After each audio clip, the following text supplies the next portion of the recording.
Hier soir de l'économie globale des jeux et nous avons été alertés par la première phase de vente des billets pour les Jeux olympiques et paralympiques. Il y a eu beaucoup de déceptions avec ce dispositif qui était complexe, avec des packs, avec finalement une obligation de souscrire certains billets, ce qui n'était pas la préférence des personnes qui se sont inscrites à temps pour avoir la chance d'être tirées au sort.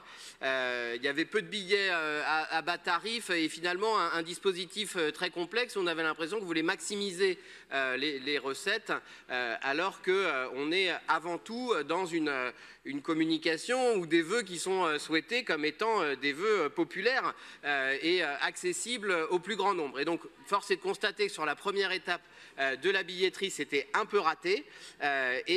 Du coup, notre question et notre souhait, c'est que les choses soient beaucoup mieux organisées pour la suite, avec la ville qui est placée dans une double responsabilité. La première, c'est d'être membre du COJOP et d'être représenté au conseil d'administration. Et donc c'est notre première demande, c'est de faire en sorte que le tirage au sort et ensuite la phase d'acquisition des billets pour les épreuves et pour l'acquisition de billets individuels soit beaucoup mieux organisée et beaucoup plus claire, lisible et équitable que ce qu'a été la première phase. Donc ça, c'est une demande auprès de la ville pour qu'elle porte cela dans le conseil d'administration du comité d'organisation des Jeux olympiques et paralympiques. Et deuxième responsabilité de la ville, avec l'ensemble des collectivités locales concernées, c'est les 5 millions de billets proposés à moins de 50 €, parmi lesquels il y a 1 million qui a été préempté par les collectivités hautes dans Paris. Et notre